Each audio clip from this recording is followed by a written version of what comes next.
Hi friends, আসসালামু আলাইকুম। চলে এলাম তোমাদের মাঝে আজকের পর্বে খুব সহজভাবে ঝটপট মুরগি কাটার টেকনিক দেখিয়ে দেব। যারা মুরগি কাটতে পারেন তারা তো পারেনি, কিন্তু যারা নতুন রাঁধুনি আছেন, ব্যাচেলার ভাইয়ারা আছেন বা প্রবাসীরা আছেন, তাদের জন্য আজকের ভিডিওটা খুবই গুরুত্বপূর্ণ। তো ফ্রেন্ডস, কথা না বাড়িয়ে শুরু করা যাক। এখানে আমি একটা বড় সাইজের 1 কেজি ওজনের মুরগি নিয়েছি। এখন মুরগিটার পিছনের সাইড ধরে বটি দিয়ে একটু হালকা করে কেটে নিয়েছি।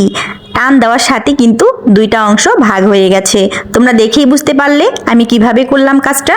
এভাবে আমি গলার অংশটা এবার দুই সাইড থেকে একটু করে কেটে নিচ্ছি। এবার এক সাইডে ধরে আরেক সাইড টান দিচ্ছি।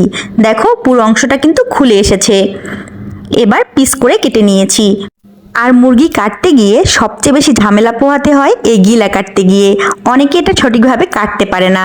দেখো ফ্রেন্ডস, আমি কিভাবে করে নিচ্ছি কাজটা। হালকা করে কেটে নিয়ে একটু টান দেওয়ার সাথে সাথে ভিতরের যে পরলটা আছে ওটা উঠে চলে আসছে। এতে করে হাতে কিন্তু একটুও ময়লা লাগলো না, খুব সহজেই উঠে আসলো।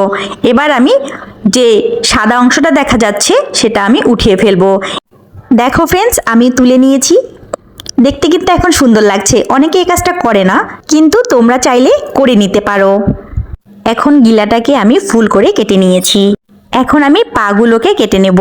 অনেকে মুরগির পা খেতে পছন্দ করে না, কিন্তু আমি একটু বেশি ভক্ত। ছোটবেলা থেকে আমি ভীষণ পছন্দ করি এই মুরগির পা খেতে। আমার মতো কে কে পছন্দ করো কমেন্ট করে জানিও। এখন আমি বাকি মাংসগুলোকে স্লাইস করে কেটে নিচ্ছি। এখন গলার অংশে এবং হাড়ের অংশে যে চিকন সাদা একটা রগ থাকে বা হারাম থাকে, সেটা আমি একটা কাঠির সাহায্যে বের করে নিচ্ছি। দেখো ফ্রেন্ডস, আমি কিন্তু সবগুলো মুরগির পিস স্লাইস করে কাটিনি, কারণ আমি 3 পিস রেখে দিয়েছি। এটা দিয়ে আমি রোস্ট করব, আর যেটা আমি রান্না করব সেটা আমি অর্ধেকটা পিস করে কেটে নিয়েছি। তো ফ্রেন্ডস, কেমন লাগলো আজকে মুরগি কাটার টেকনিকটা? যদি ভালো লেগে থাকে বেশি বেশি করে শেয়ার করে দিও, আর আমার ফেসবুক পেজটাকে ফলো করে পাশে থাকিও। দেখো ফ্রেন্ডস, আমি কিন্তু মুরগিটা অলরেডি রান্না করে ফেলেছি, সেটা আমি দেখাইনি, ভিডিওটা অনেক লং হয়ে যাচ্ছে।